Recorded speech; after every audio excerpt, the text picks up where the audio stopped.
Hello ವಿದ್ಯಾರ್ಥಿಗಳೇ, ಈ ಒಂದು ವಿಡಿಯೋದಲ್ಲಿ ನಾವು ನಿಮ್ಮ BCom third semester principles of management account subject ಏನಿದೆ ಅಕೌಂಟು, ಸೊ ಅದರಲ್ಲಿ ಬರುವಂಥ 15 ಅಂಕದ ಮೂರನೇ ಮೆಥಡ್ ವರ್ಕಿಂಗ್ ಕ್ಯಾಪಿಟಲ್ ಯಾವ ರೀತಿ ಕ್ಯಾಲ್ಕುಲೇಷನ್ ಮಾಡಬೇಕು, ಯಾವ ರೀತಿ ಪ್ರಶ್ನೆ ಕೇಳ್ತಾರೆ, ಹೇಗೆ ಮಾರ್ಕ್ಸ್ನ ಕೊಡ್ತಾರೆ, ಏನೆಲ್ಲ ಫಾರ್ಮ್ಯಾಟ್ ಇರುತ್ತೆ ಅನ್ನೋದನ್ನು ಈ ವಿಡಿಯೋದಲ್ಲಿ ಚರ್ಚೆ ಮಾಡೋಣ. ಕೆಳಗಡೆ ಡಿಸ್ಕ್ರಿಪ್ಷನಲ್ಲಿ ನಮ್ಮ ಯೂಟ್ಯೂಬ್ ಮೆಂಬರ್ಶಿಪ್ ಲಿಂಕ್ನ ಕೊಟ್ಟಿದ್ದೀವಿ. ಸೊ ಮೆಂಬರ್ಶಿಪ್ನ ಜಾಯ್ನ್ ಆದರೆ ನಿಮಗೆ ಈ ಎಲ್ಲ ವಿಷಯಗಳ ಸಂಪೂರ್ಣ ಸಿಲೆಬಸ್ ವಿವರಣೆ ಸಿಗುತ್ತೆ, ವಿಡಿಯೋಗಳು ಸಿಗುತ್ತೆ, ನೋಟ್ಸ್ ಸಿಗುತ್ತೆ. ಹಾಗೆ ಏನು ಎಕ್ಸಾಮ್ಗೆ ಇಂಪಾರ್ಟೆಂಟ್ ಮೇನ್ ಬೀಳುವಂಥ ಕ್ವಶನ್ಗಳನ್ನ ನಾವು ಇನ್ಫಾರ್ಮೇಷನ್ ಮೂಲಕ ತಿಳ್ಕೊಂಡು ಕರೆಕ್ಟಾಗಿ ಅದೇ ಕ್ವಶನ್ ಬರುತ್ತೆ ಅಂತ ನಿಮಗೆ ಮಾಹಿತಿಯನ್ನು ಕೊಡ್ತೀವಿ. ಸೊ ಆದ್ದರಿಂದ ಯೂಟ್ಯೂಬ್ ಮೆಂಬರ್ಶಿಪ್ನ ಜಾಯ್ನ್ ಆಗಿ. ಈಗ ವಿಡಿಯೋಕ್ಕೆ ಬರೋಣ. ಇದರಲ್ಲಿ ನಾನು ಒಂದು ಎಕ್ಸಾಂಪಲ್ ತೊಗೊಂಡಿದ್ದೀನಿ. A proforma cost sheet of a company, ಒಂದು ಕಂಪನಿಯ ಕಾಸ್ಟ್ ಶೀಟ್, ವೆಚ್ಚದ ಬಾಬ್ತುವನ್ನು ಹೊಂದಿರುವಂಥ ಒಂದು ಶೀಟ್ನ ಕೊಟ್ಟಿದ್ದಾರೆ, ಅಂದರೆ ಖರ್ಚಿನ ಬಗ್ಗೆ ಕೊಟ್ಟಿದ್ದಾರೆ. Provide the following particulars estimated cost. So ಎಷ್ಟಾಗ್ಬೋದು ಖರ್ಚು ಅನ್ನೋದನ್ನು ಕೆಳಗಡೆ ಕೊಟ್ಟಿದ್ದಾರೆ. ಮೊದಲೇದು ನೋಡೋಣ. ಮಟೀರಿಯಲ್ 35%, ಡೈರೆಕ್ಟ್ ಲೇಬರ್ ಇದು 25%, ಓವರ್ ಹೆಡ್ 20%. ಈ ರೀತಿಯಾಗಿ 3 ಐಟಮ್ನ ಕೊಟ್ಟಿದ್ದಾರೆ, 3% ಕೊಟ್ಟಿದ್ದಾರೆ. ಸೊ ಈ 3% ಅರ್ಥ ಏನಂದರೆ, 100 ರೂಪಾಯಿ ಖರ್ಚಾದರೆ ಅದರಲ್ಲಿ 35% ಮಟೀರಿಯಲ್ಗೆ, 25% ಲೇಬರ್ಗೆ, 20% ಓವರ್ ಹೆಡ್ಗೆ ಹೋಗುತ್ತೆ. ಅಂದರೆ ಮಟೀರಿಯಲ್ ಖರ್ಚೆಷ್ಟು, ಕೆಲಸಗಾರರ ಖರ್ಚೆಷ್ಟು, ಆಫೀಸಿನ ಖರ್ಚೆಷ್ಟು ಅನ್ನೋದನ್ನು ಕೊಟ್ಟಿದ್ದಾರೆ. ಅದೇ ಹಾಗೆ ಮತ್ತು ಕೆಲವೊಂದಿಷ್ಟು ಇತರೆ ಡೀಟೇಲ್ಸ್ನ ಕೊಟ್ಟಿದ್ದಾರೆ. ಇತರೆ ಡೀಟೇಲ್ಸ್ನಲ್ಲಿ ಏನು ಬರುತ್ತೆ ಅಂದರೆ, ಮೊದಲೇದ್ದು ಎಷ್ಟು ಯೂನಿಟ್ಸ್ನ ಪ್ರೊಡ್ಯೂಸ್ ಮಾಡ್ತಾ ಇದ್ದಾರೆ, ಎಷ್ಟು ವಸ್ತುಗಳನ್ನ ತಯಾರಿಸ್ತಾ ಇದ್ದಾರೆ. ಸೊ 2,50,000 ಯೂನಿಟ್ ಇದೆ. ಎಷ್ಟು ಅದರ ಮಾರಾಟದ ಬೆಲೆ, 10 ರೂಪಾಯಿ ಅದರ ಮಾರಾಟದ ಬೆಲೆ, ಸೆಲ್ಲಿಂಗ್ ಪ್ರೈಸ್ 10 ರೂಪೀಸ್. ನೆಕ್ಸ್ಟು ಇನ್ನು ರಾ ಮಟೀರಿಯಲ್ ಏನಿರುತ್ತೆ ಅದು ಸ್ಟೋರ್ನಲ್ಲಿ 1 ಮಂತ್ ಇರುತ್ತೆ. ಹಾಗೆ work in progress half month, finished goods 1 month, credit allowed to the debtors ಅಂದರೆ ಗ್ರಾಹಕರಿಗೆ ತೊಗೊಂಡಂಥ ಉದ್ರಿನ ತೀರಿಸೋದಕ್ಕೆ ಸಮಯ 3 month, credit allowed to the suppliers for 2 month. So suppliers ನಮಗೆ ಉದ್ರಿ ಕೊಟ್ಟಂಥವ್ರಿಗೆ 2 ತಿಂಗಳು ನಮಗೆ ಅವಕಾಶವನ್ನು ಕೊಟ್ಟಿದ್ದಾರೆ ಪಾವತಿ ಮಾಡೋದಕ್ಕೆ. ನಮಗೆ ಹೇಳಿರೋದು ವರ್ಕಿಂಗ್ ಕ್ಯಾಪಿಟಲ್ ಕಂಡಿಡ್ರಿ ಅಂತ.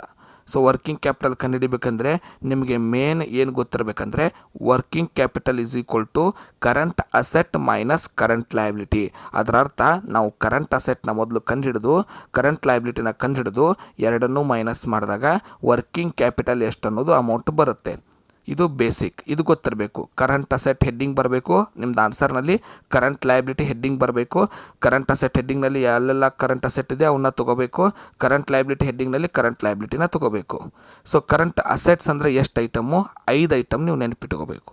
ಮೊದಲೇ ಶಬ್ದ ರಾ ಮಟೀರಿಯಲ್, ಎರಡನೇ ಶಬ್ದ ವರ್ಕ್ ಇನ್ ಪ್ರೋಗ್ರೆಸ್, ಮೂರನೇ ಶಬ್ದ ಫಿನಿಶ್ಡ್ ಗೂಡ್ಸ್, ನಾಲ್ಕನೇದ್ದು ಡೆಟಾರ್ಸ್, ಐದನೇದ್ದು ಕ್ಯಾಶ್ ಅಥವಾ ಅಡ್ವಾನ್ಸ್. ಇನ್ನು ಕರೆಂಟ್ ಲಯಬಿಲಿಟಿ ಅಂದರೆ ನೀವು 2 ಐಟಮ್ನ ನೆನ್ಪಿಟ್ಕೋಬೇಕು. ಒಂದು ಕ್ರೆಡಿಟಾರ್ಸ್, ಒಂದು ಕಾಂಟಿಜೆಂಟ್ ಲಯಬಿಲಿಟಿ. ಟೋಟಲ್ ಈ 7 ಐಟಮ್ಸ್ ಮೇಲೆ ಇಡೀ ಲೆಕ್ಕ ಡಿಪೆಂಡ್ ಆಗಿರುತ್ತೆ. ಇದನ್ನು ಕ್ಯಾಲ್ಕುಲೇಷನ್ ಮಾಡೋದನ್ನು ಒಮ್ಮೆ ಸಣ್ಣ ವಿವರಣೆಯನ್ನು ಅರ್ಥ ಮಾಡ್ಕೊಂಬಿಟ್ರೆ ನೀವು ಇಡೀ ಲೆಕ್ಕವನ್ನು ಯಾವುದೇ ರೀತಿ ಕೊಟ್ಟರು, ಏನು ಟ್ವಿಸ್ಟ್ ಮಾಡಿಕೊಟ್ರು ಕೂಡ ನೀವು ಈಸಿಯಾಗಿ ಸಾಲ್ವ್ ಮಾಡ್ತೀರಾ. ಈಗ ಆನ್ಸರ್ ಬಿಡಿಸ್ತಾ ಹೋಗೋಣ.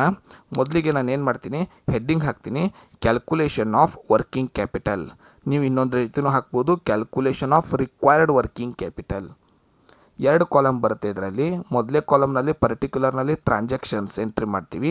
ಸೆಕೆಂಡ್ ರುಪೀಸ್ ಕಾಲಮ್ನಲ್ಲಿ ನಾವು ಟ್ರಾನ್ಸಾಕ್ಷನ್ನ ಅಮೌಂಟ್ಗಳನ್ನ ಎಂಟ್ರಿ ಮಾಡ್ತೀವಿ. ಸೊ ಆಲ್ರೆಡಿ ನಾನು ಹೇಳಿದ ಹಾಗೆ ಕರೆಂಟ್ ಅಸೆಟ್ ಹೆಡ್ಡಿಂಗ್ ಹಾಕಬೇಕು. ಯಾಕಂದರೆ current asset minus current liability ಅಂದರೆ ವರ್ಕಿಂಗ್ ಕ್ಯಾಪಿಟಲ್. ಈಗ ನಾವು ಕರೆಂಟ್ ಅಸೆಟ್ ಹೆಡ್ಡಿಂಗ್ನಲ್ಲಿ ಕ್ವಶನಲ್ಲಿ ಡೈರೆಕ್ಟಾಗಿ ಕರೆಂಟ್ ಅಸೆಟ್ ಕೊಡಲ್ಲ, ನಾವು ಕರೆಂಟ್ ಅಸೆಟ್ ಟೋಟಲ್ ಕಂಡುಹಿಡಿಬೇಕಂದ್ರೆ ನೀವು 5 ಐಟಮ್ಸ್ನ ನೆನ್ಪಿಡಬೇಕು ಫಾರ್ಮೆಟ್ ಪ್ರಕಾರ. ಮೊದಲೇದ್ದು ರಾ ಮಟೀರಿಯಲ್. ಸೊ ರಾ ಮಟೀರಿಯಲ್ಗೆ ಏನು ಮಾಡಬೇಕು, ರಾ ಮಟೀರಿಯಲ್ ನೋಡಿ 5 ಐಟಮ್ಸ್ ಬರುತ್ತೆ. Raw material, work in progress, finished goods, debtors ಹಾಗೂ ಕ್ಯಾಶ್. ಸೊ ರಾ ಮಟೀರಿಯಲಾಗ ಯಾವುದಕ್ಕಾದ್ರೂ ಮೊದಲು ನಾವು ತೊಗೊಳ್ಳೋದು ಎಷ್ಟು ಯೂನಿಟ್ಸ್ ಪ್ರೊಡ್ಯೂಸ್ ಮಾಡ್ತಾ ಇದ್ದೀವಿ ಅದನ್ನು ಫಸ್ಟ್ ತೊಗೋಬೇಕಾಗತ್ತೆ. ಈ ಕ್ವಶನಲ್ಲಿ 2,50,000 ಯೂನಿಟ್ಸ್ ಅಂತ ಇದೆ. ಸೆಲ್ಲಿಂಗ್ ಪ್ರೈಸ್ನ ಅದಕ್ಕೆ ಇಂಟು ಮಾಡಬೇಕು, 10 ಇದೆ ಸೆಲ್ಲಿಂಗ್ ಪ್ರೈಸ್. ಸೊ ನೆಕ್ಸ್ಟು ಕ್ವಶನಲ್ಲಿ ಪರ್ಸೆಂಟೇಜ್ ಕೊಟ್ಟಿರ್ತಾರೆ ಸ್ಟಾರ್ಟಿಂಗ್. ಸೊ ಇದರಲ್ಲಿ 35% ಇದೆ. ಮೊದಲೇದ್ದು ಮಟೀರಿಯಲ್ 35% ಇದೆ. ಸೊ ಮಟೀರಿಯಲ್ದು 35%ನ ನಾವು ಇಲ್ಲಿ 35/100 ಅಂತ ತೊಗೋತೀವಿ. 35% ತೊಗೊಂಡು. ಸೊ ಮೊದಲಿದ್ದು 35% ಆಯಿತು. ಈಗ ಮಂತ್ ಕೊಟ್ಟಿರ್ತಾರೆ ಕ್ವಶನಲ್ಲಿ. ಸೊ ಈ ಕ್ವಶನಲ್ಲಿ ಎಷ್ಟು ಮಂತ್ ಇದೆ ಅಂದರೆ 1 ಮಂತ್ ಅಂತ ಕ್ವಶನಲ್ಲಿ ಮೆನ್ಷನ್ ಮಾಡಿದ್ದಾರೆ. ಸೊ ಆ 1 ಮಂತ್ನ ನಾವು ತೊಗೋತೀವಿ. 1/12 ಅಂತ ಯಾಕೆ ತೊಗೊತೀವಿ? ವರ್ಷಕ್ಕೆ 12 ತಿಂಗಳು, ಆದ್ದರಿಂದ 1/12 1 ಮಂತ್ ಅಂತ ಕ್ವಶನಲ್ಲಿ ಕೊಟ್ಟಿದ್ದಾರೆ. ಒಂದು ವೇಳೆ ಇದು ವೀಕ್ ಆಗಿದ್ದರೆ /52, ಒಂದು ವರ್ಷಕ್ಕೆ 52 ವಾರಗಳಿರುತ್ತೆ. ಇದು ಬಿಡಿಸುವಂಥ ಫಾರ್ಮ್ಯಾಟ್. ಬೇಸಿಕ್ ನೆನ್ಪಿಟ್ಟುಕೊಳ್ಳಿ. ಇದರಲ್ಲಿ 2,50,000 ಇದೇನು ಎಷ್ಟು ಯೂನಿಟ್ಸ್ ಪ್ರೊಡ್ಯೂಸ್ ಆಗಿದೆ ಅದು. ನೆಕ್ಸ್ಟ್ ತೊಗೊಂಡಿರುವಂಥ 10 ಏನು ಸೆಲ್ಲಿಂಗ್ ಪ್ರೈಸ್. ನೆಕ್ಸ್ಟು ಪರ್ಸಂಟೇಜ್ 35% ಮಟೀರಿಯಲ್ದು ಕ್ವಶನಲ್ಲಿ ಕೊಟ್ಟಿರುವಂಥ ಪರ್ಸಂಟೇಜ್. 1/12 ಪೀರಿಯಡ್ ಕೊಟ್ಟಿರ್ತಾರೆ, ಎಷ್ಟು ಅವಧಿ ಅಂತ ಕೊಟ್ಟಿರ್ತಾರೆ. ಅದು ವೀಕ್ಸ್ನಲ್ಲಿದ್ದರೆ /52 ಬರುತ್ತೆ, ಮಂತ್ನಲ್ಲಿದ್ದರೆ 12 ಬರುತ್ತೆ. ಈಗ ರಾ ಮಟೀರಿಯಲ್ ಆನ್ಸರ್ ಕಂಡು ಹಿಡಿದ್ವಿ 72,917. ನೆಕ್ಸ್ಟ್ ಹೆಡ್ಡಿಂಗ್ ಏನು ಹೇಳಿದ್ದೆ ನಾನು? Work in progress. Second item current ಅಸೆಟ್ನಲ್ಲಿ ಬರುವಂಥ ಎರಡನೇ item work in progress. Same step again materials ಎಷ್ಟು? ಸೊ ಪ್ರೊಡ್ಯೂಸ್ ಮಾಡ್ತಿರೋಂಥ ಯೂನಿಟ್ಸು 2,50,000. ಸೆಲ್ಲಿಂಗ್ ಪ್ರೈಸ್ ಎಷ್ಟು? 10 ರೂಪೀಸ್. ಆದರೆ ಈ ಸಲ ಪರ್ಸಂಟೇಜ್ ತೊಗೊಳ್ಳುವಾಗ ಪೂರ್ತಿ ತೊಗೋಬೇಕು. ವರ್ಕ್ ಇನ್ ಪ್ರೋಗ್ರೆಸ್ ಅಂದರೆ ಕೊಟ್ಟಿರೋಂಥ ಕ್ವಶನ್ನ ಎಲ್ಲ ಪರ್ಸಂಟೇಜ್ನ ಕೂಡಿಸ್ಬೇಕು. ಈ ಕ್ವಶನಲ್ಲಿ 3 ಪರ್ಸಂಟೇಜ್ಗಳಿವೆ: material, direct labour, overhead. ಒಂದು ವೇಳೆ ಪ್ರಾಫಿಟ್ ಪರ್ಸೆಂಟೇಜ್ ಕೊಟ್ಟಿದ್ದರೆ ಅದನ್ನು ಕೂಡಿಸ್ಬಾರ್ದು, ಬರೀ 3ಅನ್ನಷ್ಟೇ ಪ್ಲಸ್ ಮಾಡಬೇಕು. ಮೊದಲಿನ 3%ನ 80% ಆಯಿತು. ಅದು ಟೋಟಲ್ಲು 80% ತೊಗೊಂಡಿದ್ದೀನಿ. ಕ್ವಶನಲ್ಲಿ ಎಲ್ಲಿದೆ ಅಂತ 80% ಹುಡುಕ್ಬೇಡಿ. 3ದು total percentage. Month half month ಅಂತ ಕ್ವಶನಲ್ಲಿ ಕೊಟ್ಟಿದ್ದಾರೆ. So half month work in progress is half month. Half month ಅಂತಂದರೆ 0.5. ಮಂತ್ ಅಂತ ಶಬ್ದ ಬಂದಿದ್ದಕ್ಕೆ ಏನು ಮಾಡ್ತೀವಿ? /12. 0.5 /12. ಅದರ ಅಮೌಂಟ್ ಎಷ್ಟಾಗುತ್ತೆ? ಕ್ಯಾಲ್ಕುಲೇಟರ್ನಲ್ಲಿ ಕ್ಯಾಲ್ಕುಲೇಟ್ ಮಾಡಿದಾಗ 83,333 ಬರುತ್ತೆ. ಮೂರನೇ ಐಟಮ್ಗೆ ಬರೋಣ, finished goods. So finished goods sem starting steps. So ಮೊದಲಿಗೆ 2,50,000 ಯೂನಿಟ್ಸ್. ರೇಟ್ ಏನಿದೆ? 10 ರೂಪೀಸ್ ಪರ್. ಸೊ ಪರ್ಸಂಟೇಜ್ ತೊಗೋಬೇಕು, ಫುಲ್ ತೊಗೋಬೇಕು 80%. ಅಂದರೆ ಕ್ವಶನಲ್ಲಿ ಕೊಟ್ಟಿರೋಂಥ ಮೊದಲ 3%ನ ಟೋಟಲ್ ಮಾಡ್ಕೊಂಡಿದ್ದೀನಿ 80%. ಮಂತ್ ಹುಡುಕಬೇಕು. Finished goods. ಸೊ ಇದರಲ್ಲೂ ಕೂಡ ಎ ಮಂತ್ ಅಂತ ಕೊಟ್ಟಿದ್ದಾರೆ. So finished goods a month ಅಂತ ಕೊಟ್ಟಿದ್ದಾರೆ. ಎ ಮಂತ್ ಅಂದರೆ ಅದರ ಅರ್ಥ 1 month. Finished goods are required to be in stock an average period of a month. A month ಅಂದರೆ 1 ಮಂತ್. 1/12 ಮಾಡ್ತೀವಿ, ಆಗ ಅಮೌಂಟ್ ಬರುತ್ತೆ 1,66,667 ರೂಪೀಸ್. ನೆಕ್ಸ್ಟು 4 ಐಟಮಿಗೆ ಬರೋಣ, ಡೆಟಾರ್ಸ್.